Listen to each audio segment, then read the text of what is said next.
여러분 안녕하세요. 취업 스피치 강사 안정영입니다. 여러분들 요즘 날씨가 좀 일교차가 많이 큽니다. 그래서 제 목소리 들으시면 아시겠지만 저도 지금 감기에 걸려가지고 무엇보다도 여러분들 건강관리 잘 하셔서 이제 중반 스퍼트죠. 중반 스퍼트를 내셔야 할 시점이고 아마 1차 면접 한창들 보고 계실 텐데 건강관리 잘 하셔서 끝까지 완주하시길 바랍니다. 오늘 우리 벌써 하반기 공채 특집한 지 9번째 시간이고요. 2달 하고도 한 주가 좀 지난 시간입니다. 그래서 이제 좀 자소서에서 많이 탈락하신 분들도 계실 거고 지금 면접을 많이 준비하시는 분들도 계실 텐데요. 네, 여러분들 페이스 잃지 마시고 열심히 잘 하셨으면 좋겠습니다. 지난 시간 우리가 3가지 관점에서 봤어요. 바로 인성 면접을 면접관들이 어떻게 평가하는지를 봤는데 첫 번째 시각은 면접관들은 누구인지 소위 쉽게 얘기해서 약간 40에서 50대의 보수적인 아저씨들이라고 아줌마들이라고 좀 얘기를 했고요. 두 번째, 그렇다면 면접관들은 평가할 때 어떠한 고정관념 아니면 어떠한 색안경을 끼고 여러분들을 바라볼지에 대한 주의사항에 대해 살펴봤고요. 실질적으로 세 번째 때는 다양한 인성평가 문제들을 통해서 면접관이 의도하고 있는 것은 무엇이고 우리는 이것을 어떻게 빠져나가면 좋은지 그 전략에 대해 살펴봤습니다. 그리고 오늘은 그 두 번째 시간으로요. 면접관이 보는 비밀의 문서 두 번째 해서 역량 면접 편 역시 단국대학교에서 그 배포했었던 그 책을 바탕으로 해서 제가 약간 각색해서 여러분들께 사실적인 정보를 드리도록 하겠습니다. 첫 번째, 역시 역량 면접은 그럼 어떻게 평가할 것인지 그 첫 번째 시간은 역량 면접의 평가 가이드로 한번 가볼게요. 근데 먼저 좀 정의를 하고 갈게요. 여러분들 역량 면접 많이 들으셨을 겁니다.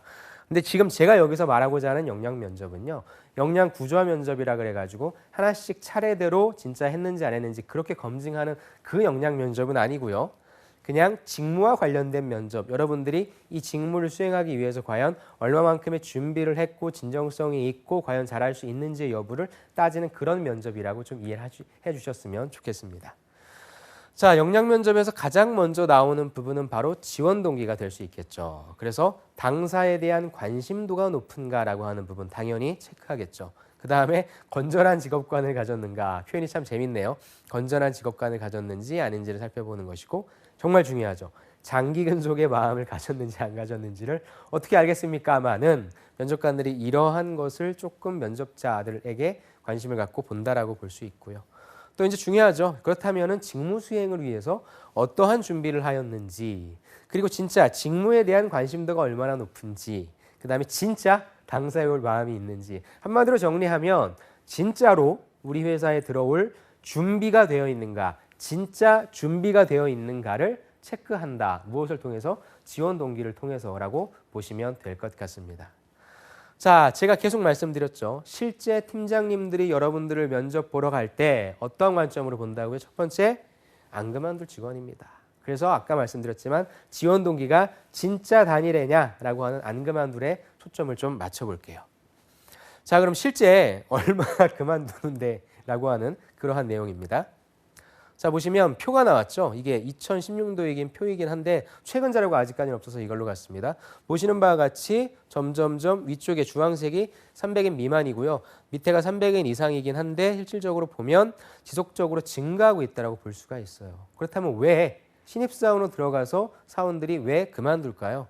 바로 3가지 이유가 있습니다. 첫 번째 이유는요. 바로 조직에 실패했기 때문에 또 직무에 적응하는 것을 실패했기 때문이라고 얘기를 할 수 있고요. 두 번째는 바로 급여가 너무 낮아서 아니면 복리후생, 요즘 지원자분들이 복리후생 되게 많이 따지는 것 같은데 복리후생 쪽에 불만이 있기 때문이다. 세 번째는 근무 지역이라든지 환경에 대한 불만 때문이다. 사실 되게 재미있는 게 여러분들 입장에서는 지금 선생님 저는요 무엇이든 다 적응할 수 있고 연봉을 작게 주셔도 상관없고 오지에 있더라도 열심히 다닐 수 있습니다라고 얘기하지만 실제 여러분들이 들어가시면 그렇지 않을 거다라고 하는 건 제가 확신할 수 있습니다. 여기서 보고자 하는 것은 첫 번째죠. 왜 그렇다면 가장 많은 이유이기도 하고 여러분들은 조직과 그 직무에 적응하는 걸 실패할까요? 왜 그런지 그 이유를 좀 볼게요. 왜 적응에 실패하는지 그 이유를 보시면요. 시험 공고를 보시면 좀 답이 나올 것 같아요. 지금 이게 최근에 나온 대림코퍼레이션 하반기 신입사원 공개 채용에 관련된 그 공고입니다. 보시면 모집 분야에 보세요. 트레이딩, 해운, 물류 지원 있고요. 모집 분야가 석유화학, 선박영업, 물류영업 이렇게 돼 있죠. 가장 중요한 부분은 뭐예요? 그렇죠. 전공자 우대라고 써 있죠. 이 공고를 딱 보는 순간 여러분들이 만약에 인문계, 상경계에 계신 분들이라면 여기를 대림 코퍼레이션 써야겠다는 생각이 확 드시나요? 아마 안 드실 거예요. 왜? 저길 보면 난 석유화학도 잘 모르겠고 선박영업도 잘 모르겠어. 저쪽은 경영 지원을 내가 지원하더라도 관련된 뭔가를 또 공부해야 될 것 같고 어려울 것 같아. 그러니까 일반적으로 내가 추가적인 어떤 노력을 해야 될 것 같아서 실질적으로 어때요? 전공자들이 주로 지원할 수밖에 없는 그러한 직무거든요. 그럼 이거는 아까 첫 번째 이유, 조직에 대한 적응 실패, 직무에 대한 적응 실패는 상대적으로 낮아질 수 있다는 거죠. 그래서 거의 가급적 이러한 이공계 쪽 직무들은요, 사실 그런 부분들이 조금 낮긴 해요. 조직에 대한 실패, 직무에 대한 적응 실패는 낮다는 얘기입니다. 그럼 어느 쪽에서 그러냐? 다른 채용 공고입니다. 영어 아웃도어에서 이번에 신입사원, 경력사원을 뽑는 그런 공고인데요. 여기에 보세요. 영업팀이라고 나와 있죠. 보시면 아시겠지만 영업팀 신입사원의 자격 요건, 우대사항이 그냥 뭐 영어 우수자밖에 없습니다. 무슨 말씀입니까? 여기에는 여러분들이 영업팀 보통 전공 무관이죠. 전공 무관이기 때문에 아까 내가 대림 코퍼레이션을 보고 지금의 이 영원 쪽을 봤다라면 여러분들은 어느 쪽에 먼저 어디 지원해봐야 되겠다는 생각을 하시겠냐는 거죠. 여기 지원한다는 것이죠. 왜? 전공 무관이기 때문에. 즉 이렇게 무턱대고 지원을 할 수밖에 없는 현실이에요. 당연해요. 그런데 이렇게 들어갔다가 내가 생각했던 영업이 아니네. 내가 생각했던 마케팅이 아니네. 라는 생각으로 또 내가 고작 이거 하려고 라는 생각이 많이 드실 거예요. 이거 하려고 내가 그 고생을 해서 들어왔나라는 생각이 많이 들기 때문에 여러분들이 많이 나온다는 것이죠. 그래서 여러분들이 저는 산업과 직무에 대한 깊은 고민을 좀 하셨으면 좋겠어요. 물론 여러분들에게 주어지는 환경이 일단 되어지는 대로 막 다 넣어야 될 거고 그거에 따라서 이것저것 연습해야 된다라고 하는 현실은 알고 있지만 그래도 내가 만약에 면접이 됐다라고 한다면 산업과 직무 또 그 기업에 대한 공부는 조금 더 추가적으로 하셨으면 좋겠습니다. 그래서 지원 동기는요. 진짜 우리 회사에 들어올 친구이니 당신은 정말로 그 직무가 너에게 어울리는 것이 맞니? 우리가 뽑아도 되겠니? 진짜 일할 친구이니? 진짜 우리 회사이니? 라고 하는 그런 관점에서 꼭 여러분들이 지원 동기는 출발하셔야 돼요. 질문 예시 가장 많은 거죠. 우리 회사에 대해서 얼마나 알고 있습니까? 라고 하는 내용이죠. 이 부분은 한마디로 회사에 대한 관심도예요. 선생님 저는 삼성전자, 현대자동차 이런 거 너무 잘 아는데요. 물론 그런 데는 이런 거에 대해서 안 묻겠죠. 어떤 곳이 묻느냐. 그걸 보기 전에 여러분들한테 또 제가 질문을 많이 드려요. 이렇게 강의를 가거나 컨설팅을 하거나 할 때 어떤 곳에 관심이 많이 있냐, 어떤 기업을 가고 싶냐라고 제가 물어보면 보통 남학생들은 이렇게 대답을 한다고 해요. 이것도 뭐 설문조사이긴 한데 포스코가 1위고 한전이 2위고 현대자동차, 삼성전자, LH 같은 회사들이 순으로 나오고 있고요. 여자분들 같은 경우에는 역시 CJ, ENM이 1위네요. 포스코, 카카오, 한전, 아시아나항공. 이게 제가 인크루트에서 가지고 온 자료인데 어때요? 뭐 물론 내노라 하는 대기업들이고 여러분들도 다 가고 싶어 하시겠죠.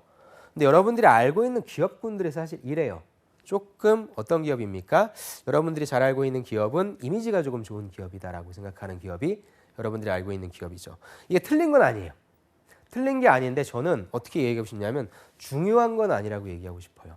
물론 큰 기업이고 좋은 기업이고 이미지가 알려져 있고 좋은 유명한 기업이긴 하지만 그렇게 기업을 선정하는 게 틀린 건 아니지만 그게 그렇게 중요한 건 아니야. 왜? 여러분들이 알지 못하는 기업들이 많이 있기 때문이죠. 자, 제가 하나 예를 갖고 왔어요. 이게 이제 최근에 삼성 협력사 채용 한마당이라고 해서 삼성 쪽에 있는 협력사에 관련된 채용 공고예요. 채용 박람회죠. 제가 이거를 제가 아는 친구들한테는 다 가라고 했어요. 특히 이공계 친구들. 어디에서? 삼성, 현대, 뭐 SK 하이닉스, 모비스 이런 데 다 떨어진 친구들한테 이런 데 가라고 얘기하면 안 갑니다. 관심이 없어요. 왜요? 선생님 제가 삼성 협력사를 가야 됩니까? 라는 얘기를 많이 해요. 근데 실질적으로 제가 가라고 등을 떠밀어도 콧방귀도 안 끼는 친구들이 한 80%는 정말 된 것 같아요. 근데 조금 나이가 많거나 뭔가 내가 좀 취업이 안 된다고 하는 친구들은 울며 겨자 먹기 식으로 가는데 그 친구들에 대한 반응은 되게 좋습니다. 선생님 잘 갔다라고. 왜 그런지 볼게요. 자, 여러분들 보세요. 이게 잘 보이실런지는 모르겠는데 이게 삼성전자 협력사의 그 회사 이름이래요. 뭐 기린정밀공업, 내담 CNC, 뭐 네덱, 네패스, 네이버 시스템 뭐 이런 것들이 있는데 여러분들 들었을 때 아는 기업이 거의 없을 거예요. 그래서 모르는 회사이기 때문에 선생님 제가 힘들게 공부해서 거기 가야 될까요? 라는 얘기를 하는데 제가 네패스라고 하는 회사를 한번 오늘 같이 볼게요. 네패스를 딱 보니까 여러분들이 이렇게 보겠죠. 네패스라고 하는 회사구나. 보니까 삼성전자랑 거래를 하는 회사네. 회사는 일단 음성에 있어. 야, 음성까지 어떻게 다녀? 그 다음에 보니까 반도체 부품 회사니까 그러니까 뭐 삼성전자에 뭐 부품 납품하겠지. 680명, 와 내가 다니는 회사가 1000명도 안 돼? 이런 생각하겠죠. 연간 매출 3천억 원, 와 1조도 안 되는 거야? 라는 생각으로서 계속 여러분들이 평가절하 시킬 거예요. 그러면서 봤더니 연봉이죠. 제일 중요한 부분. 3,300? 좀 놀래야 되는 거예요, 여러분들. 여러분들이 기본적으로 알고 있는 소비재 기업들은 3천만 원 넘는데 거의 많지 않아요. 정말 많지 않아요. 3,300이면 정말 괜찮은 거고요. 보세요. 또 그에 따라 매년 PS 지급도 나와 있긴 합니다. 지금 반도체가 워낙에 화랑이니까 삼성전자가 SK하이닉스가 아니 삼성전자니까 삼성전자가 잘 나가니까 여기도 당연히 PA는 당연히 받겠죠. 그러면서 이공계열 전공자, 전자반도체, 신소재, 화학 등 소위 얘기해서 지금 1군 쪽 대기업 쪽에 다 떨어진 친구들은요. 내년 상반기까지 기다리는 것도 하나의 전략이긴 해. 근데 그것이 꼭 맞는 전략은 아니고요. 이런 쪽으로 갔다가 다시 한번 점핑하는 것도 좀 괜찮은 전략이라고 봐요. 그러니까 여러분들 너무 대기업, 아는 곳, 이미지 좋은 것만 지원하지 말고 이런 곳도 찾아가라고 하는 거죠. 그리고 보니까 주 5일 근무하고 있고요. 특히 중요한 거 자기개발 지원 사내동호회. 웬만한 회사들은요. 복리후생은 다 비슷비슷하다고 보면 돼요. 대기업에서 얘기하고 있는 복리후생 되게 좋다. 뭐 CJ도 되게 좋다라고 하는데 뜯어놓고 보면 거의 다 비슷비슷합니다. 여러분들의 대기업이 여러분들에게 그 정해놓는 복리후생비는 거의 인건비로 정해져 있어요. 정말 100에서 150만 원 정도로 다 정해져 있고 그만큼 쓰지도 않아요. 겉으로 보이는 거에 현혹돼가지고 야 복리후생 되게 좋댄다. 복리후생 비용이 좋다라고 하는 건 여러분한테 그냥 투입시키는 비용이 아니라요. 여러분들이 그만큼 써야만 플러스 알파 되는 비용이기 때문에 결국엔 내 지출이 증가할 수밖에 없는 그런 구조이기도 합니다. 너무 복리후생에 매달리지 마시고요. 이 회사가 어떤 산업의 회사인가, 그 자체가 성장 가능성이 있는가, 연봉은 어떤가, 비록 음성에 있지만 그럼 어떤 제도들을 또 나한테 보완해줘서 내가 갈 수 있는 그런 건 있을까 하고 조금 열린 사고로 좀 봐주셨으면 한다는 거죠. 근데 여러분들이 안 가는 이유 이거예요. 보통 이런 식의 대화가 이루어질 거예요. 어디 다녀? 예, 네패스라고 하는 회사를 다닙니다. 그러니까 뭐? 하이패스 관련해서의 회사인가? 네패스를 누가 알겠습니까? 진짜로. 반도체 관련 아닌 다음에. 아니요, 반도체 회사예요. 라고 하는 이런 내용인데 똑같은 내용을 이렇게 쭉쭉쭉 물어보다가 결국에 여러분들 속으로 이렇게 생각하죠. 아씨, 삼성전자 협력사인데 근데 그 삼성전자 협력사라 하면 소위 여러분들 어떻게 생각해요? 하도라고 생각하잖아요. 하도라고 하는 나쁜 말이 있어서. 그래서 삼성전자 하도급입니다. 라고 얘기하는 게 조금 부끄러운 거죠. 나도 삼성전자 다닌다고 얘기하고 싶은데 사실 여러분들이 이런 회사를 잘 알고도 지원하지 않는 이유가 이것 때문일 거라고 저는 거의 80, 90%는 생각을 하는데 저도 회사를 다녀봤지만 여러분 정말 회사 브랜드는 정말 중요하지 않아요. 예, 정말 회사가 중요한 거는요. 일단 지속 가능해야 돼요. 성장하는 것도 좋은데 회사가 얼마만큼 존속했느냐라고 하는 조건 되게 중요하고요. 그 다음에 이런 지속 가능한 바탕 위에서 성장할 수 있는 회사냐.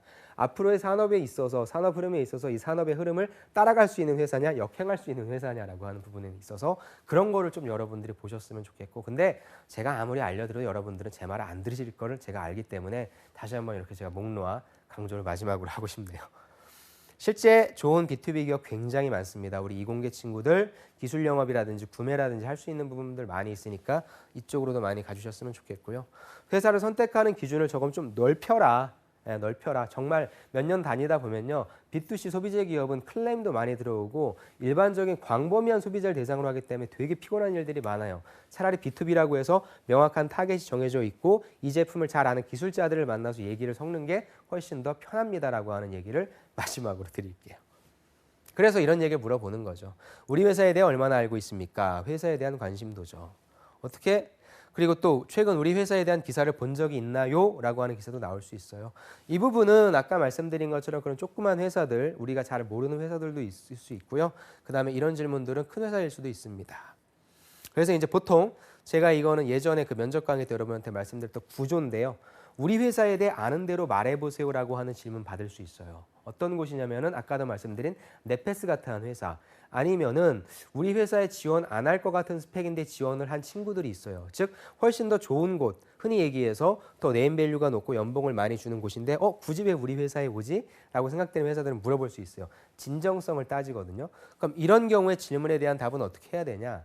아는 대로 얘기하라고 했다고 여러분들 절대로 불규칙적으로 얘기해서는 안 됩니다. 여러분들은 기업 분석을 늘 했잖아요. 그 기업 분석의 틀 안에서 움직여야 돼요. 첫 번째는 여러분들이 기준을 수립하셔야 됩니다. 어떤 기준을 수립하시냐? 첫 번째, 기업 분석의 구조를 활용하셔라. 무슨 말씀이냐?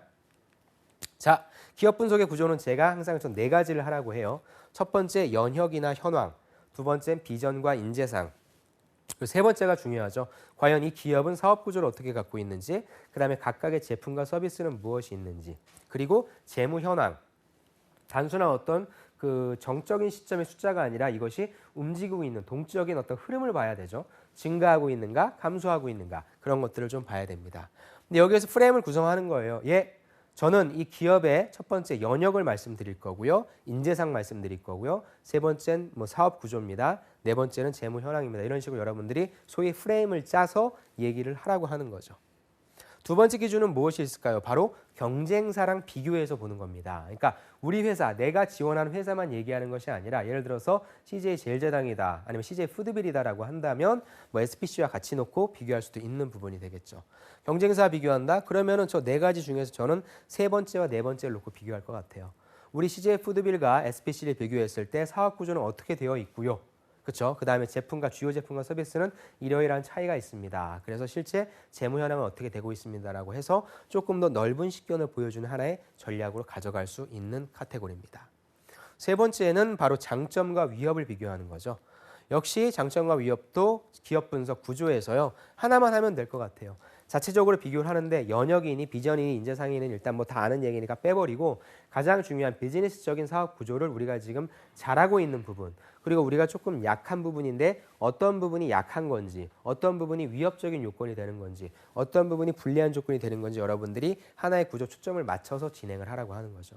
이 세 가지 조건은 뭐 정해져 있는 건 아니지만 이렇게 여러분들이 아는 대로 얘기하라고 했다고 그냥 아는 대로 얘기하지 마시고 규칙적으로 여러분들 나름대로 틀을 제공해 주시면 이 친구 뭔가 조금 준비를 해왔구나, 성의는 보여주는구나 라고 하는 인식은 줄 수 있다는 거죠. 그리고 최근 우리 회사에 대한 기사를 본 적이 있나요? 아까 제가 보여드렸던 건데요. 이거는 산업에 대한 관심도일 수도 있고요.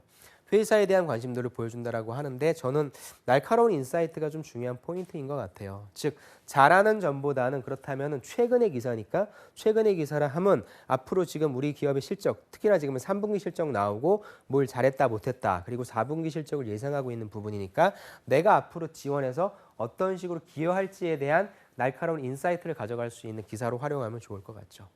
그래서 이게 최근에 나온 기사인데 내년에 D램 공급 부족이 지속된다고 합니다.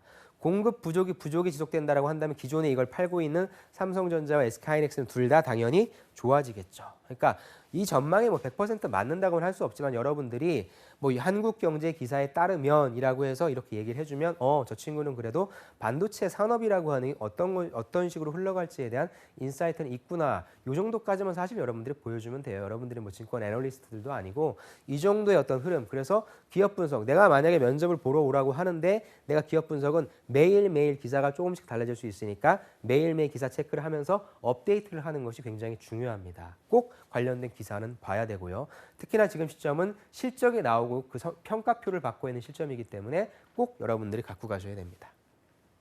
다음 질문. 우리 회사의 비전은 무엇인가요? 이거 허를 찌르는 질문이에요. 무슨 말이냐면은 면접에 대한 준비성이라고 하는데 제가 이런 질문을 언제 하냐면 아까도 말씀드렸지만 내가 우리 회사에 왜 지원했냐라고 물어봤어요. 근데 대답이 이거는 우리 회사 삼성전자를 지우고 하이닉스를 지우고 뭐 셀트리온을 지우고 뭐 아무튼 이 기업을 지우고 다른 경쟁사를 넣어도 될 만한 내용을 얘가 얘기한다. 그럼 한번 검증해보고 싶어요. 이 친구 진짜로 우리 회사에 오고 싶어서 지원한 건가? 그러면 가장 기본적인 것으로 돌아가는 거죠. 우리 안정영 씨, 우리 회사의 대표님 조남이 어떻게 되죠?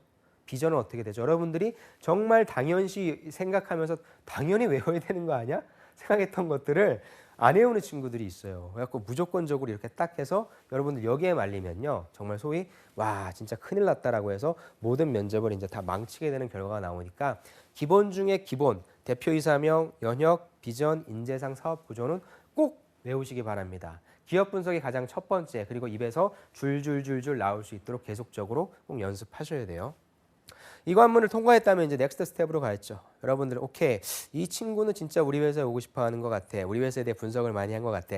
다음 스텝은 뭐겠습니까? 본격적으로 이제 물어보는 거죠. 왜 지원했어? 즉 회사 및 직무 관련 관심도를 보는 거고요. 저는 이 부분은 정량으로 혹은 정성으로 엮으라고 해서 가장 중요한 부분은 뭐예요? 연관성이라고 하는 부분이죠. 물론 다 알아요. 여러분들 취업하기 힘들어서 우리 회사, 저쪽 회사 쓰는 거 다 알지만 그만큼의 성의를 보여주자. 왜 지원했어요? 라고 물어본다면 전공과 직무의 연관성이 높은 쪽이 있을 거예요. 무슨 말이냐? 내 전공, 내가 화학공학과 나왔다면 석유화학 아니면 반도체 가는 거 당연하죠. 그런 친구들 같은 경우에는 전공과 직무의 연관성이 높습니다. 따라서 그런 친구들 같은 경우에는 직무 지원 동기보다는 회사 쪽의 지원 동기에 조금 더 포커싱을 해주는 게 좋아요. 왜? 이 전공을 나오면 이 직무로 가는 건 그렇게 크게 궁금한 사항은 아니니까 라고 하는 부분인 거거든요. 근데 반대일 수 있겠죠. 전공과 직무의 연관성이 낮다. 예를 들어 내가 화학공학과를 나왔는데 회계를 가겠대라고 하는 부분인 거죠. 그럼 어떻게 했어요? 당연히 왜 우리 회사인데라고 하는 부분보다 그렇다면 왜 화학공학을 나와서 재무 회계를 하려고 할까라고 하는 궁금증이 생기잖아요. 그러니까 어떻게 돼요? 직무, 내 글을 읽는 사람, 그 다음에 내 면접을 보는 사람은 나에 대한 이 점이 궁금하겠구나라고 여러분들이 판단을 내리셔야 된다는 거죠. 그래서 이 두 가지가 중요할 것 같고요. 회사 쪽이 그렇다면 조금 더 포커싱이 돼 있다라고 한다면 무엇을 칭찬해 줄 건데 잘하는 걸 칭찬해 주자. 사업적인 면도 있어요. 근데 이런 정량적인 면뿐만 아니라 무엇입니까? 조직 문화와 같은 아니면 어떤 인재상과 같은 사회에 공헌하는 것 같은 그런 정성적인 요소들도 저는 어필을 해줬으면 좋겠어요. 대신에 회사보다는 직무 쪽에 내가 포커싱을 맞춰야 된다라고 하는 그런 친구들은 준비 연구를 해야 되겠죠. 제가 비록 화학공학과를 나왔지만 회계 쪽에 관심이 많아서 교육을 받았고요. 자격증을 땄고요. 관련된 어떤 아르바이트도 했었습니다라고 얘기하는 여러분들의 지식과 경험을 어필하는 전략으로 가야 됩니다. 예, 저는 그래서 이런 식으로 회사 쪽에 관심 있는 친구는 이쪽을 조금 포커싱해라. 직무 쪽에 관심이 있는 친구는 이쪽을 포커싱해서 어필을 해라라고 저는 실제 여러분들한테 제안을 좀 하고 있습니다. 실제 그럼 입사자들의 케이스를 한번 볼게요. 여러분들이 지원 동기를 너무나 어려워하니까. 자, 교원이라고 하는 곳인데요. 이 친구 같은 경우에는 교육 관련 활동을 꾸준히 해왔대요. 뭐죠? 산업 지원 동기가 되겠죠. 그 다음에 밑에 있는 친구 같은 경우에는 회사와 직원 사이의 신뢰관계가 단단하다는 것을 의미했다. 무엇이요? 교원이라고 하는 회사에 장기 근속자가 많대요. 즉 오래 다니는 사람이 많다는 건 그만큼 신뢰관계가 단단하다라고 하는 것이고 또 교원은 항상 직원과 회사의 동반 성장을 지향해 왔다. 이렇게 질문이 나올 수 있을 거예요. 여러분들이 제가 교원을 지원한 이유는 직원과 회사가 항상 동반 성장을 해왔기 때문입니다. 면접관 물어보겠죠. 어떤 포인트에서 동반 성장을 했다고 보세요? 교원에는요. 다른 회사들보다 장기 근속자가 몇 % 더 많다고 하는 기사를 접했습니다. 장기 근속자가 많다는 건 회사에 대해 만족하고 회사가 본인을 아껴주고 있고 본인을 육성시킨다라고 하는 느낌을 갖기 때문에 그렇게 서로가 회사도 성장하면서 직원들도 성장하는 그런 동반 성장을 잘하고 있다고 생각합니다라고 하면 회사 담당자 입장에서 뿌듯하겠죠. 이게 뭐예요? 교원의 회사 지원 동기가 되겠죠. 어려운 건 아니죠. 어려운 건 아니에요. 대신 이렇게 좀 자연스럽게 여러분들이 엮을 수 있으면 됩니다. 다음에 슈나이더 일렉트릭 코리아라고 하는 부분이 있는데요. 이 친구도 역시 고등학교 때부터 스마트 그리드나 에너지 쪽에 관심이 많았다. 뭐예요? 산업 지원 동기가 되겠죠. 그래서 나는 어느 쪽으로 가고 싶었다. 그중에서도 기술 영업이나 마케팅 쪽으로 가고 싶었다. 왜? 나는 다양한 경험과 도전, 글로벌 역량까지 키웠고 또 위에서 고객과 가까이 소통하고 피드백을 통해서 그렇게 하는 역할들을 좋아했기 때문에 자연스럽게 직무 지원 동기까지 나오죠. 근데 슈나이더 일렉트릭 코리아에 뭐가 있어요? 여자 공대생을 우대해주는 프로그램이 있대요. 즉 보세요. 이 친구는 스마트 그리드나 에너지 쪽에 관심이 많았고 그리고 본인이 했던 활동들 통해서 기술 영업이나 마케팅 쪽으로 가고자 했고 그에 대한 길을 찾으니까 다양한 경험, 도전, 글로벌 역량까지 키우면서 어떤 회사, 여자인데 나를 조금 여자를 우대해주는 그런 회사가 없을까라고 봤더니 프로그램까지 있는 이 회사 선택했다라고 해서 3종 콤보가 다 나왔죠. 산업 지원 동기, 회사 지원 동기, 직무 지원 동기가 다 나온 겁니다. 그래서 이런 식으로 여러분들 풀어주시면 돼요. 이것이 일반적인 지원 동기라고 보시면 될 것 같아요. 자, 이번엔 메가스터디입니다. 메가스터디 같은 경우에도 이분 같은 경우에는 메가스터디를 왜 갔냐? 나는 어렸을 때부터 고등학교 때부터 메가스터디 모르는 사람 없으니까 브랜드에 익숙해졌다. 그래서 또 대학생 때 교내에서 근로 활동들을 꾸준히 하고 학교 행정일을 하게 돼서 당연히 교육 사업 쪽으로 가야 되겠다. 산업과 기업 지원 동기가 나온 거고요. 두 번째 있는 분도 역시 교육학 전공에서 자연스럽게 교육업계 갔다. 산업 지원 동기가 되겠죠. 그 다음에 메가스터디가 자율적이고 개인적인 역량을 확보해주고 직원 간의 소통도 잘 된다라고 하는 그런 소리를 들어서 메가스터디에 지원했다라고 보는 거고요. 마지막 세 번째 부도 세 번째 분도 교육 백년대계라고 하듯 교육은 앞으로도 계속적으로 성장할 것이기 때문에 교육 산업에 관심이 있었고, 또 메가스터디는 인지도도 높고 업계 내에서 최고니까 라고 하는 그런 내용들을 제가 잡코리아에서 직무 인터뷰를 가지고 와서 여러분들 좀 보여드렸습니다. 어렵지 않죠? 네, 자연스럽게 이렇게 내가 무엇인가를 하면서부터 이 산업에 대한 관심을 갖게 됐고, 그 다음에 이 산업 중에서 니네 회사가 어떤 프로그램이 있기 때문에, 어떤 특징이 있기 때문에, 어떤 무엇인가 인지도가 좋기 때문에 이런 요건 때문에 니네 회사를 선택했고, 난 그 중에서 어떤 것에 관심이 많았고 아니면 어떤 것을 하다가 관심이 생겨서 이 직무를 잘하겠다라고 하는 산업과 기업과 직무의 지원 동기가 자연스럽게 나올 수 있다고 하는 부분입니다. 여러분들도 면접장 가서 이 정도의 강도로 얘기해 주실 수 있으면 돼요. 예. 대다수의 지원 동기는요, 그래서 특별하지가 않다라고 하는 점을 좀 말씀드리고 싶어요. 여러분들 지원 동기 만들려고 하면 되게 좀 어려워하시는데, 좀 그럼 다른 친구들의 지원 동기는 어떤지 여러분들이 유튜브라든지 무료 동영상 볼 수 있는데 면접 동영상 치면 면접 지원 동기 치면 굉장히 많은 예들이 있어요. 그런 것들을 보시면서 여러분들이 괜찮다고 생각하는 구조적인 틀에다가 여러분들 얘기를 좀 집어넣으시면 훨씬 더 편리해지실 수 있을 것 같습니다. 지원 동기는 이제 밝혔습니다. 그렇다면 이제 다음 스텝으로 가야 되겠죠. 다음 스텝은 바로 전문성이 되겠죠. 오케이, 알았어.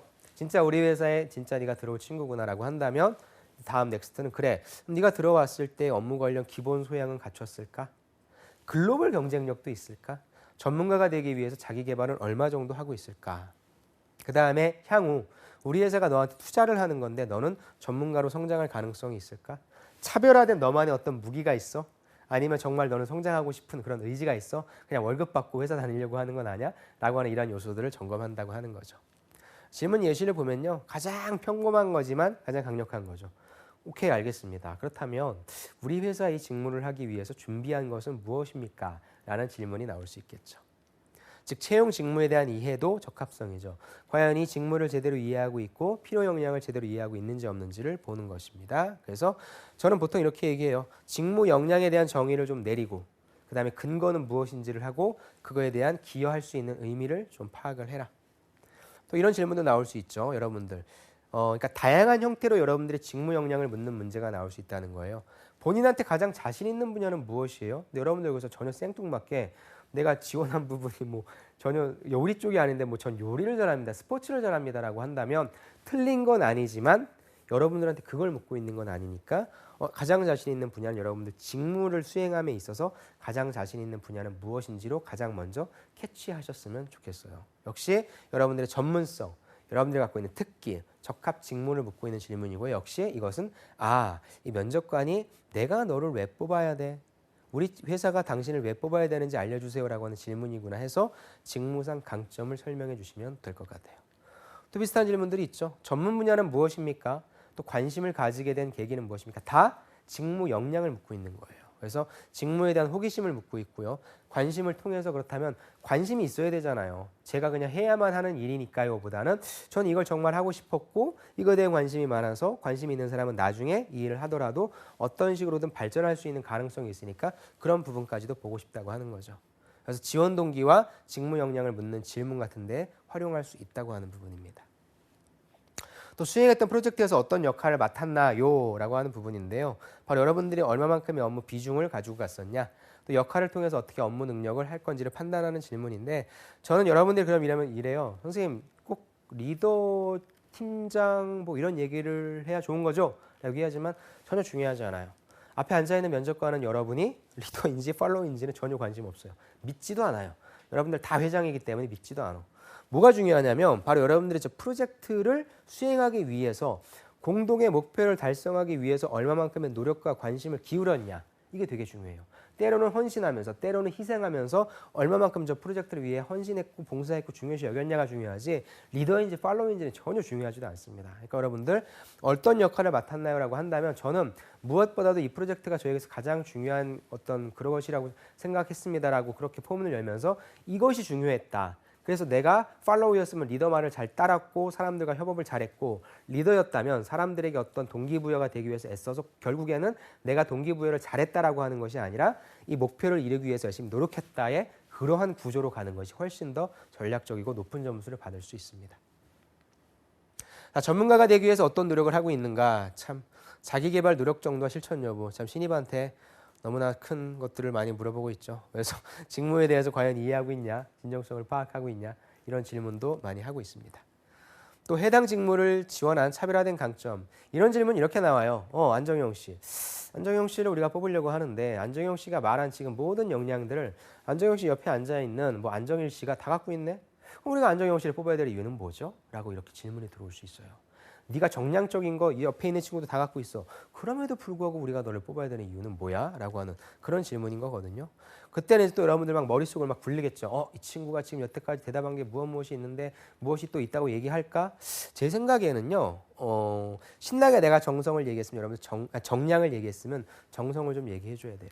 예, 면접관님 맞습니다. 그렇게 보실 수 있습니다. 하지만 있지 않습니까? 저를 만약에 뽑으신다면 저는 가장 자신 있는 한 가지가 제가 들어간 팀, 우리 조직, 본부, 우리 회사는 가장 즐겁고 가장 유쾌하게 일할 수 있는 곳으로 만들겠습니다. 전 사람들이 저랑 같이 일을 하거나 아니면 같이 과제를 하면요. 정말 다른 건 몰라도 분위기는 좋았다. 좋은 분위기에서 하니까 성과도 좋았다. 이런 얘기를 많이 들었습니다. 그래서 저는 단 하나만큼은 자신 있습니다. 옆에 있는 이 지원자한테 절대 지지 않을 자신이 있는 것은 바로 무엇이냐? 저의 긍정성입니다. 유쾌함입니다. 사람을 기분 좋게 만드는 것입니다. 저에겐 그런 강력한 긍정의 에너지가 있습니다. 라고 여러분들 정성적으로 빠져나가시면 돼요. 검증할 수 없어요. 그리고 사실 그런 식으로 물어본다고 하는 건요. 여러분한테 정답을 듣자고 하는 게 아니라 여러분들의 상황, 어떻게 이 지원자가 여기를 빠져나갈 거냐, 어떻게 대처할 거냐, 그거를 보고 있는 거기 때문에 여러분들이 머리를 빨리 굴리셔서 이런 쪽으로 빠져나오셔야 됩니다. 근데 내가 정량적인 걸 어필을 별로 안 했어. 그런데도 불구하고 이런 거 보면 당연히 정량적인 걸 먼저 얘기해야 되겠죠. 제가 뽑혀야 되는 이유는 첫 번째 어떤 지식, 기술, 그다음 뭐 경험, 그 다음에 세 번째로 이런 정성적인 부분입니다 해야 되는데 신나게 내가 어필을 다 했어. 그 다음에 이걸 또 물어본다 하면 정성적으로 빠져나가시는 게 훨씬 더 차별화된 전략이 될 거예요. 자, 프로의 정의에 대해 생각해 본 적이 있는가? 굉장히 생뚱맞죠. 하지만 이 부분도 역시 여러분들의 전문성과 관련된 부분이다. 프로의식, 적극성, 직무관심도 역시 자기 개발 노력이다라고 하는 거고요. 프로라고 한다면 좀 추상적인 거잖아요, 여러분들. 추상적인 것에 대해서 얘기한다면 여러분들이 먼저 정의를 내려주셨으면 좋겠어요. 프로라 함은 제가 생각하는 프로라 함은 적어도 본인이 맡은 일을 A부터 Z까지는 어떤 프로세싱으로 진행되는지 알고 각각의 무엇이 필요한지 알고 누가 협력 포인트인 것이고 그 다음에 기한이 얼마나 걸릴 줄 알고 이런 것들을 다 예측하고 실행할 수 있는 사람입니다. 그래서 몇 명의 자원이 필요하고 얼마만큼의 시간이 필요하고 이런 걸 아는 사람이기 때문에 저는 그런 것들을 잘 키워왔습니다. 뭐 자원 관리 능력이 있습니다. 시간 관리 능력이 있습니다. 이런 식으로 여러분들이 정의를 내리시면 돼요. 정의를 안 내리시고 여러분들이 그냥 툭툭 던지면요. 면접관들이 그거를 딱 잡아가지고 압박 질문 들어올 확률이 높습니다. 그래서 이런 추상적인 걸 좀 물어본다 싶으면 먼저 여러분들이 딱 범위를 정해주시는 게 훨씬 나은 전략입니다. 지원 분야 관련해 최근에 하는 자기개발 활동은 역시 다 직무상 강점을 묻고 있는 거죠. 그래서 역시 이거 같은 경우에는 역시 여러분들이 뭐 자격증 취득하고 있다. 자격증을 취득 안 하신 분들이 있어요. 1차만 하신 분들 아니면 아직 취득 안 하신 분들은 면접장 가서는 지금 준비 중이다. 하고 있다. 대신에 그 전에는 왜 못했는지 얘기를 살짝 해주시고요. 지금은 하고 있다는 식으로 빠져나오시면 될 것 같습니다. 다음에 졸업 논문의 내용과 그걸 선택한 이유는 역시 직무 관련의 기본기, 전공과 직무의 연관성을 묻고 있는 문제고요. 전공 직무 연관성 발표력입니다. 이런 졸업 논문의 내용은 요즘에는 뭐 졸업 논문을 쓰는 분들도 많고 아니면 학점이 되게 높으신 분들은 이런 질문 좀 받을 수 있어요. 네, 논문 자체를 좀 잘 쓴다 생각해서. 그 다음에 최근 직무 관련 이슈는 무엇이고 그에 대한 의견은 무엇이냐. 역시 직무에 관심이 있는지, 실질적으로 경험이 있는지, 지식을 파악하는 거고요. 저는 가장 이런 질문들이 요즘 많이 나올 수 있는 부분이 바로 은행원 같아요. 왜냐하면 4차 산업혁명과 연관된 직무가 변하고 있거든요. 예전에 은행원들은 저도 많이 말씀드렸지만 앉아서 창구에 있으면 사람들이 많이 왔어요. 근데 어떻게 돼요? 점점 지점이 없어지고 있고 오는 손님들 줄어들고 있습니다. 기존에 생각했던 은행원과는 다른 방식의 은행원들이 만들어져야 되는 거고요. 지금이 그 과도기적인 시점인 것 같아요.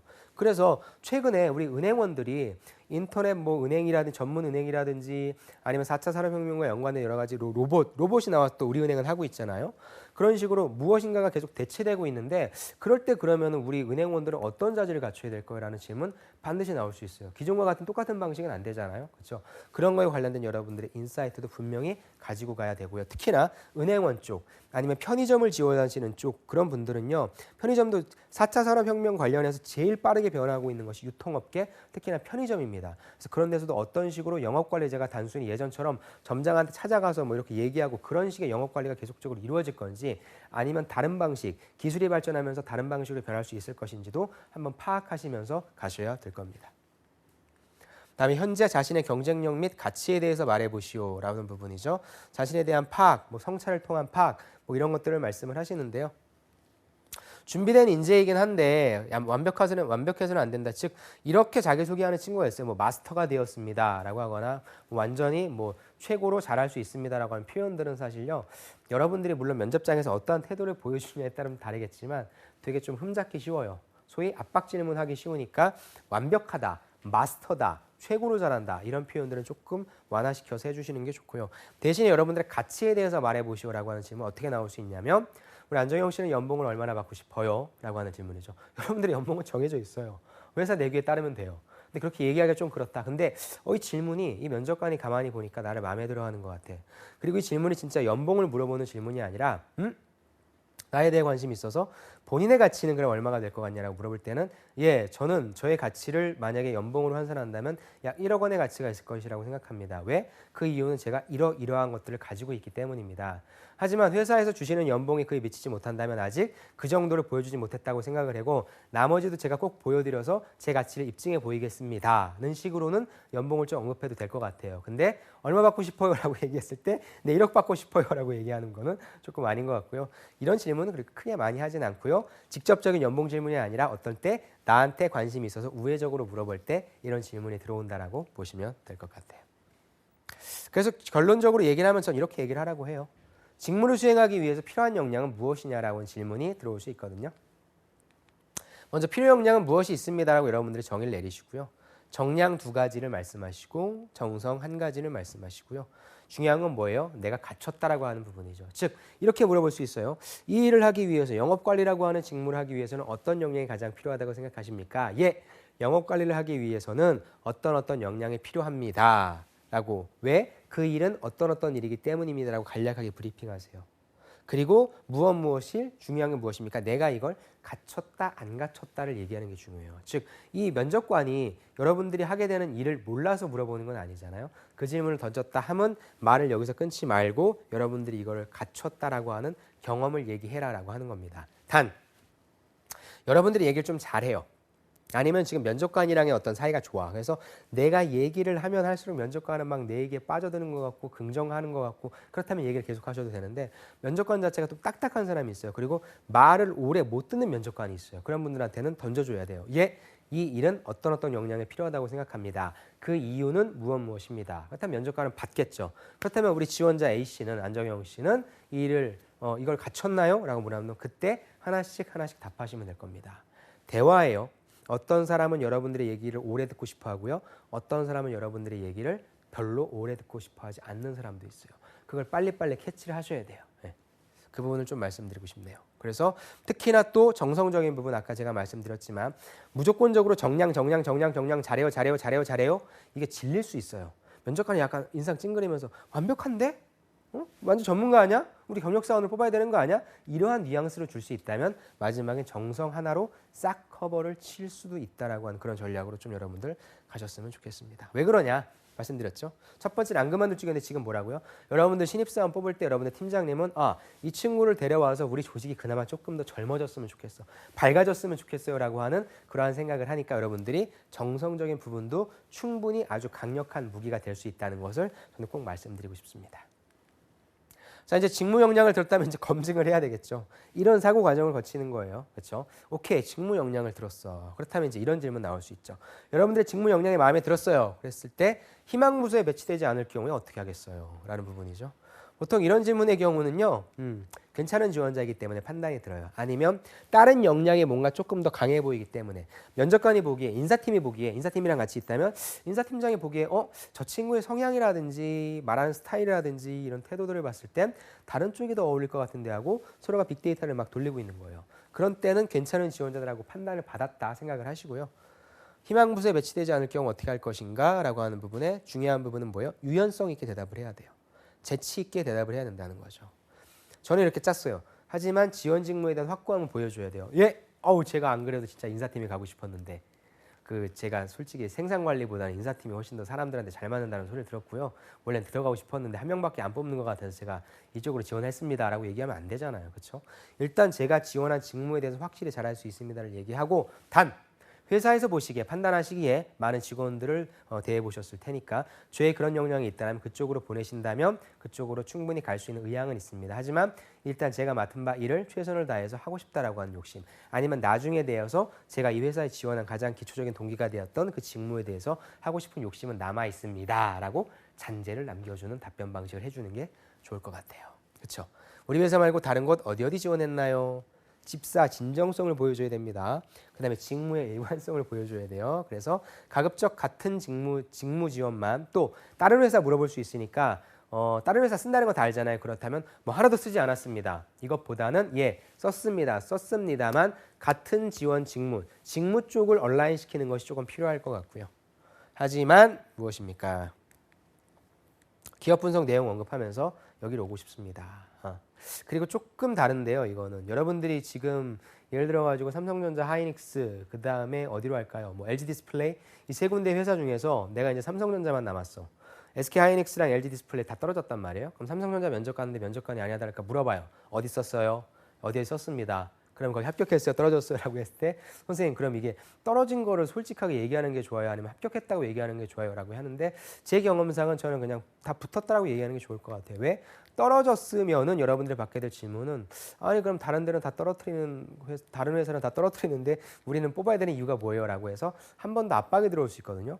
그 압박 면접을 여러분들이 대답을 해서 피해 나가는 것보다는 다른 데가 그냥 다 붙었다 하지만 난 당신네 회사를 가고 싶다. 삼성전자를 꼭 가고 싶어하는 그 이유, 기업 분석했던 그 이유, 가치가 됐건 비전이 됐건 조직 문화가 됐건 그 이유를 하나 언급하면서 그렇지만 가장 가고 싶은 곳은 삼성전자입니다라고 얘기해 주는 게 훨씬 더 빠져나가기가 쉬운 전략이라고 하는 거죠. 그래서 만약에 다 떨어졌다, 근데 그런 질문이 들어왔다라고 한다면 저는 가급적 다 붙었습니다라고 해서 여러분이 조금 더 매력적인 지원자인 것처럼 보여주는 것이 제 생각에는 전 그렇게 친구들한테 하라고 합니다.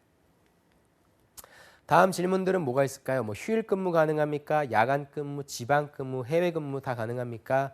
뭐요? 지원 동기 진정성이죠. 장기 근무의 가능성도 볼 수 있다고 하네요. 성실성인데 어때요? 이거는 정답이 있는 질문이죠. 네. 당연히 가능해야 됩니다. 휴일 근무, 야간 근무 당연하고요. 여러분들 회사 가시면 야간 근무 많이 하실 거예요. 지방 근무, 해외 근무, 건설사라든지 아니면 뭐 공장, 제조업들은 떨어져 있는데요. 사실 제조업 공장 떨어져 있는 부분들은 워낙에 공장 하나가 지역을 먹여 살리기 때문에 여러분들이 소위 월급 받아서 놀고 먹고 뭐 이런 쓰는 환경은 잘 돼 있어요. 되게 잘 돼 있어요. 어떤 친구들이 많이 힘드냐면 건설 현장이 힘들어요.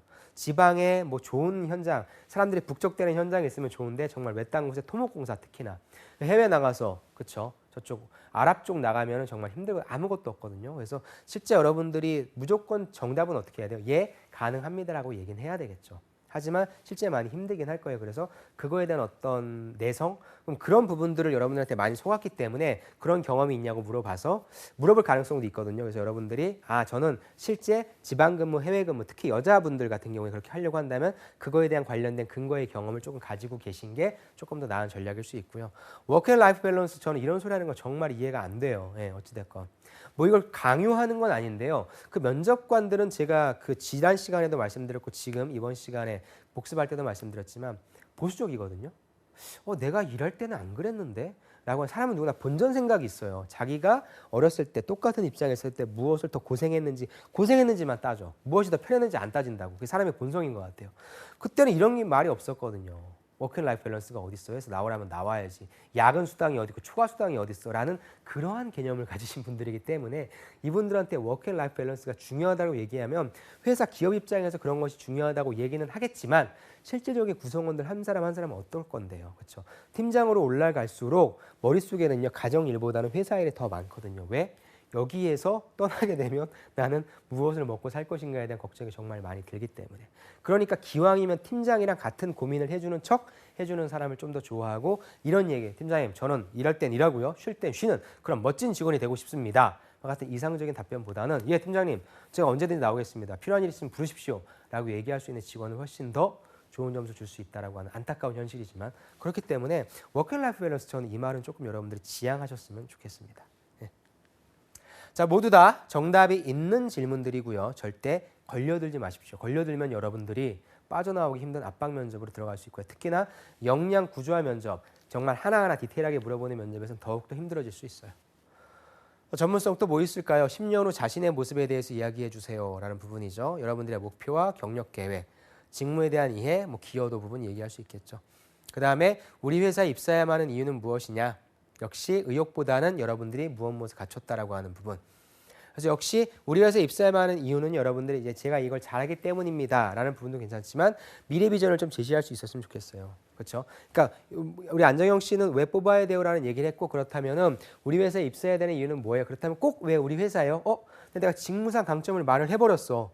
우리 회사에 입사해야만 하는 이유는 내 직무상 강점을 얘기해야 되는데 직무상 강점을 미리 얘기해버렸다면 이땐 그러면은 입사 후 포부를 갖고 오자 여러분들이 전환을 하시면 돼요. 입사 후 포부는 어떻게 하시냐? 저는 미시적으로는 일단 여러분들이 맡은 바 직무에 최선을 다하셔야 돼요. 그렇죠? 그 다음에 입사 후 포부예요. 나의 포부가 아니라 입사 후 포부니까 회사 안에서의 포부인 거죠. 그래서 어떻게 합니까? 거시적으로는 회사가 갖고 있는 비전 달성에 기여하는 핵심 인재가 되겠다라고 이해하셔도 돼요. 입사 후 포부를 잘못 얘기할 친구도 거의 없을 거고요. 입사 후 포부를 그따위로 얘기해? 라고 해서 여러분들 떨어뜨릴 기업은 없습니다. 그렇게 크게 중요한 건 아니고 여러분들이 그렇게 달달달 외웠던 인재상이 됐건 미래 비전이 회사의 비전이 됐건 그런 것들을 한번 툭 언급해 주면서 이걸 달성하는데 핵심적으로 기여하는 인재가 되겠습니다로 마무리 지어주는 것이 가장 깔끔합니다. 예를 들어서 삼성전자, LG전자 내가 가전에 지원했다. 거시적으로는 IFA 글로벌 컨퍼런스 이번에 열렸던 컨퍼런스에서 보면 시장을 주도할 5가지 기술이 있다고 합니다. 모바일 지급 결제, VR, 스마트홈, 자율주행차, 웨어러블 기기라고 하는데 저는 입사해서 이 시장을 주도할 5가지의 핵심적인 역할을 하는 누구가 되겠습니다 라고 얘기해주는 거시적인 트렌드, 이런 식으로도 좀 얘기를 해줘도 괜찮은 거죠. 이건 뭐예요? 내가 당신네 회사 오려고 이런 식까지 조사했어, 산업 조사했어, 트렌드 조사했어, 이런 것들 여러분들 그냥 버리기 아깝잖아요. 열심히 외웠던 것들인데 이렇게 응용해서 만들어내서 여러분들이 얘기를 어필을 하라고 하는 거죠. 그 부분을 말씀드리는 겁니다. 라스트 스포트로 갑시다. 전문성. 그래서 평소 즐겨보는 잡지나 신문이 있냐라고 한다면 여러분들의 구독 여부를 통해서 지원 분야 관심도를 하는데요. 이건 사실 여러분들에게 가벼운 질문이긴 해요. 근데 여기서 플러스 알파로 점수 관련된 산업과 관련된 잡지를 월간 HR을 본다고 한다거나 여러 가지 있잖아요. 그런 신문들이나 잡지들을 얘기해서 조금 더 플러스 점수를 받으면 좋은 건데 크게 가중치는 없습니다. 인생에서 이것만은 꼭 해보고 싶다고 하는 것은 목표가 객관적이고 구체적이면 실현 가능한 건데 너무 계산적인 답변을 좀 지향했으면 좋겠고요. 입사 후 포부에 이건 좀 달라요. 나의 계획, 구체적인 어떤 미래에 어떤 포부를 갖고 사냐, 꿈은 뭐냐라고 했을 때는 무조건적으로 뭔가 성공하고 싶습니다, 쟁취하고 싶습니다라고 하는 부분도 괜찮지만 사회에 조금 공헌할 수 있는 사람, 사회적으로 조금 인정을 받을 수 있는 사람, 그렇죠. 사회에 뭔가 가치를 같이 공유할 수 있는 사람이 되고 싶다라고 조금 정성적으로 얘기해 주는 것도 하나의 전략이 될 것 같아요. 대학원에 진학하지 않은 이유는 생뚱맞게 물어볼 수 있습니다. 특히 아까도 얘기했지만 점수 높은 친구들, 이런 친구들도 그냥 압박 질문인 거예요. 이 정도 학점이면 충분히 대학원 진학할 것 같고, 아니면 특히나 제약회사에 연구개발 쪽으로 가는데 개발 쪽에 학사 지원하는 친구들 갈 수 있거든요. 그런 친구들 이런 질문 나올 수 있어요. 그렇다면 여러분들이 솔직한 심정을 얘기할 수 있어요. 대학원 진학하는데 어떤 비용적인 부담이 있을 수 있다라고 하는 부분, 아니면 지금 상태에서 학업을 따라가기에는 살짝 솔직히 좀 버겁다라고 하는 부분. 세 번째는 나는 일단 회사에 다니면서 현실을 좀 알고 싶다. 그리고 나서 보다 더 체계적인 공부를 하고 싶다라고 하는 다양한 방법들이 나올 수 있겠죠. 이런 식으로 여러분들이 말씀해 주시면 될 것 같습니다. 이제 맛보기 스토리텔링의 단계라고 해서요. 이 부분만 하고 이제 거의 끝이 날 것 같은데, 스토리텔링의 진정한 의미가 저는 이렇게 생각을 해요. 예전에 제가 그 신문에서 기사를 봤는데 마포라는 곳이요, 대한민국의 잠재력을 갖고 있는 지역이래요. 그 이유를 봤더니 경의선이 마포에서 출발한대요. 경의선이 마포에서 출발해서 남북을 이을 수 있대요. 남북을 이어서 어디까지 갈 수 있습니까? 내륙이니까 쭉 유럽까지 갈 수 있다는 얘기죠. 말이 되죠. 그래서 마포라고 하는 곳은 마포에서 출발해서 북한 지나서 유럽까지 갈 수 있기 때문에 대한민국의 잠재력을 갖고 있는 곳이고, 마포는 이만큼 자부심이 있는 동네라고 뭐 하는 거예요? 스토리텔링을 한 거죠. 마포에. 뭐예요? 스토리텔링은 여러분 무엇입니까? 의미 부여예요. 여러분들이 경험한 거 하나하나에 대해서 의미를 부여하고 있는 것이라고 보시면 될 것 같아요. 그래서 도전 정신이죠. 변화에 적응하는 능력이 뛰어난가, 주저하지 않는가, 어려운 상황에서 어떻게 적응하는가, 다 여러분들의 어떤 경험에 대해서 묻는 건데, 이 경험은 다 스토리텔링화 시켜서 여러분들이 의미 부여를 해주면 될 것 같아요.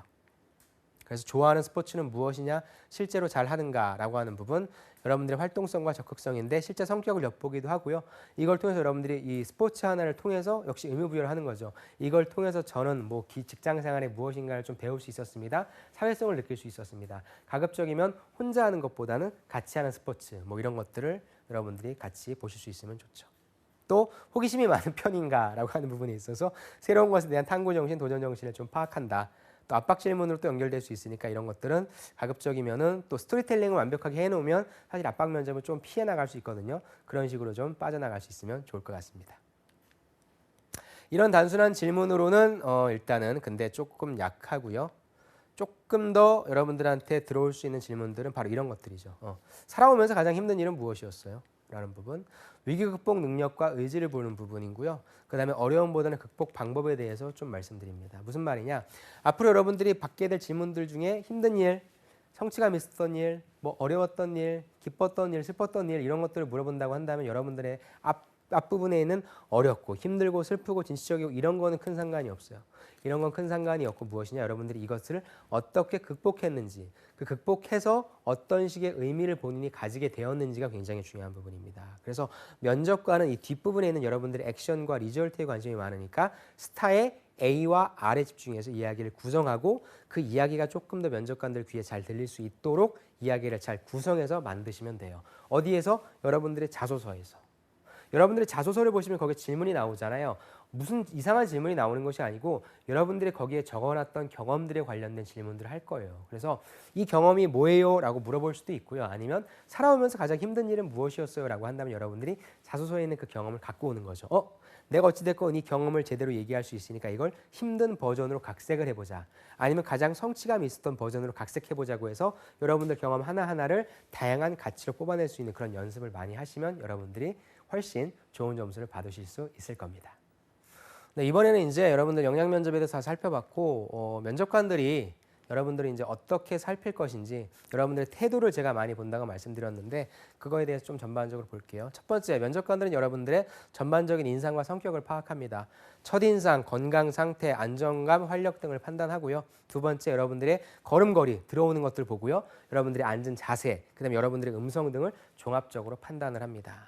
그리고 CEO로 준비하되 OEC로 판단한다. 저건 제가 만든 공식이에요. C는 여러분들이 내용을 만드는 거고요. E는 말하는 거고요. O는 여러분들의 이미지를 보여주는 건데 준비하실 때는 여러분들이 내용을 가장 먼저 만드셔야 돼요. 그 다음에 말하는 거 연습하고 그 다음 여러분들의 이미지가 어떻게 되는지 봐야 되는데 면접관들은 반대로 해요. 면접관들은 여러분들이 들어오는 모습을 봐요. 위 1번, 2번처럼. 그 다음에 여러분들이 어떤 사람인지 판단을 하고 여러분들의 목소리를 듣고 그런 것들이 정상적이다, 오케이다라고 하면 그때 여러분들의 이야기를 듣는다라고 판단하시면 돼요. 그래서 여러분들이 이렇게 첫 번째, 두 번째 인상이 중요하고 여러분들의 태도가 중요하다는 게 저런 것들이 확실히 돼야만 여러분들이 힘들게 준비한 이야기를 면접관들은 듣는다고 하는 점을 꼭 기억하셨으면 좋겠어요. 눈에 대하여 눈은 마음의 창이다라고 하는 부분 당연한 거고요. 입사의지와 의욕 판단, 자신감이 있다. 눈은 항상 면접관을 쳐다봐주고 나를 질문한 사람 제일 많이 쳐다보고요. 옆에 있는 사람도 쳐다보고 위나 아래나 옆으로 보는 이런 자신감 없는 행동은 하지 않으셔야 됩니다. 눈빛은 거짓말하지 않는다라고 하는 표현을 꼭 기억하셨으면 좋겠습니다. 말에 대하여 말투가 또박또박하다, 침착하다라는 뜻이 되겠죠. 다른 사람 말에 끼어든다, 자기중심적, 비협조적이죠. 특히나 어디에서? 토론 면접에서 다른 사람 말에 끼어들지 마시고요. 면접관이 약간 좀 압박했다고 아닙니다, 안 그렇습니다, 잘못하신 겁니다, 이런 식으로 반응하지 말아라 라는 얘기를 꼭 드리고 싶어요. 말이 빠르다, 성격이 급하다, 그 다음에 무엇인가 외웠구나, 기계 같다라는 느낌을 주니까 천천히 또박또박 말하시는 습관을 기르십시오. 걸음걸이입니다. 별게 다 있죠. 바른 자세로 걸어야 자신감과 신뢰감이 있다. 그 다음에 어수선한 걸음은 불안과 자신감이 없다는 표현인 거죠. 내 준비 상태를 대변한다라고 하는 겁니다. 자, 여러분 어떠세요? 크게 다른 건 아니고 크게 어려운 것도 없습니다. 결국에 면접은 여러분들을 보고 평가하기 때문에 여러분들이 잘생겼다, 이쁘다, 못생겼다 이런 거 따지는 게 아니라 저 친구가 면접장에 들어오는 마음가짐이 이렇구나, 바르구나, 준비가 됐구나, 덜 됐구나를 판단하는 겁니다. 그래서 면접은 해볼 만한 게임이고요. 여러분들이 자기소개서 잘 통과하셨다면 면접관이 이런 점들을 보고 있다, 이런 의도로 물어보고 있다라고 하는 점을 파악하셔서 여러분들 이번 1차, 2차 아니면 원데이 면접 모든 면접에서 성공하시고 합격하셔서 여러분들의 큰 기쁨을 맛보시기 바랍니다. 긴 시간 동안 들어주셔서 진심으로 감사드립니다.